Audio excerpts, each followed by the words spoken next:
Okay, guys, let's start with the first topic, that is introduction or the basics and the definitions of permutations and combinations.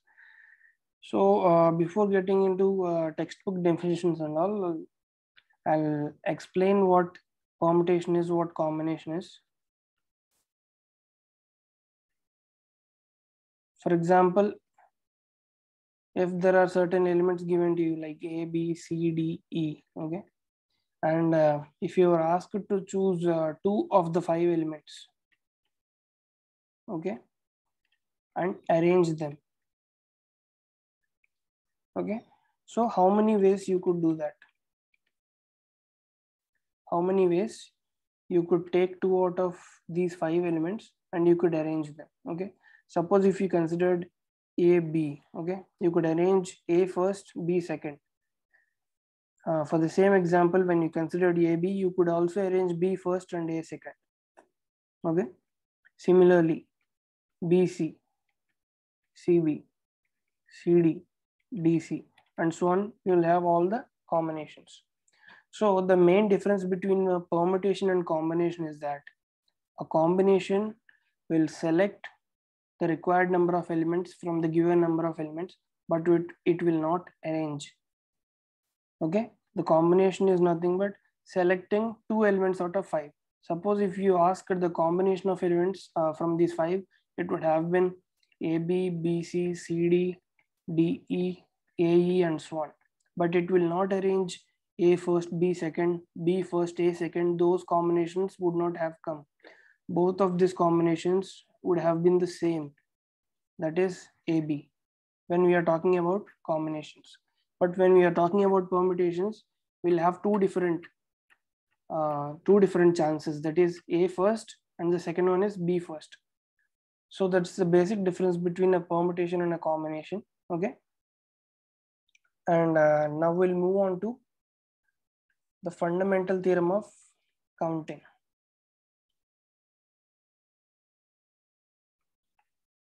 Fundamental theorem of counting.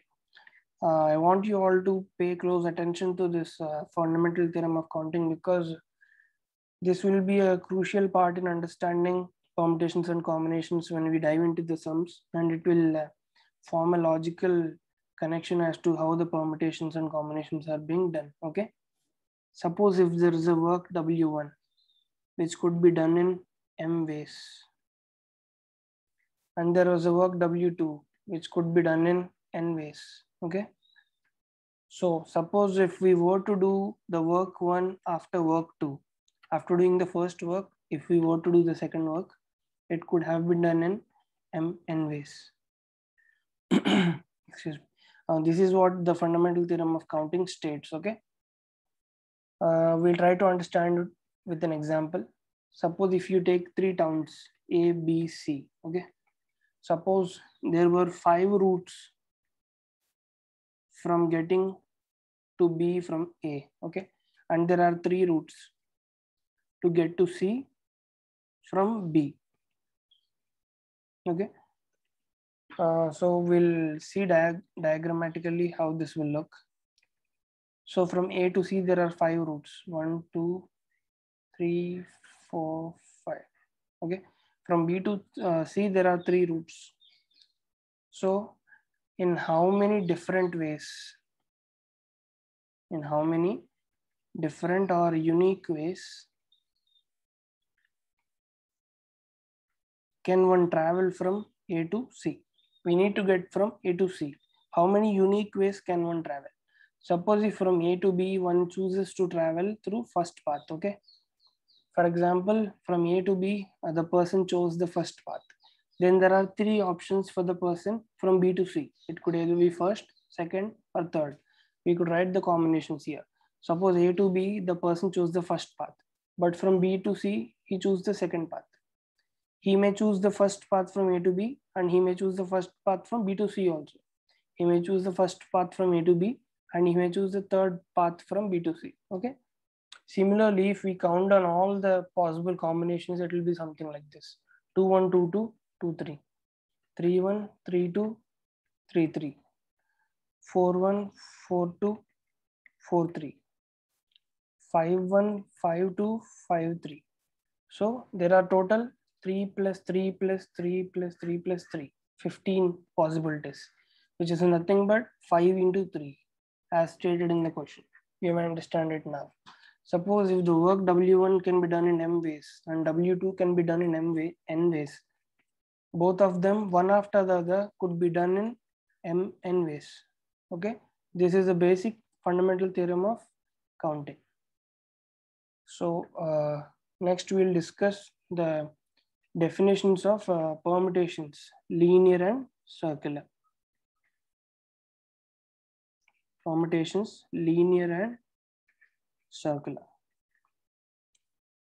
So the definition would be something like this. From a given set of finite elements, different or not, that is if they're unique or not, okay, they might be repetitive also. So different or not, selecting some or all of them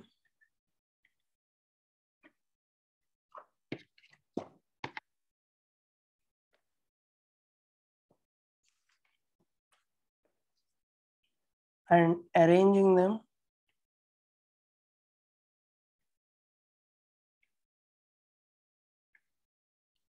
in a line or linear fashion is called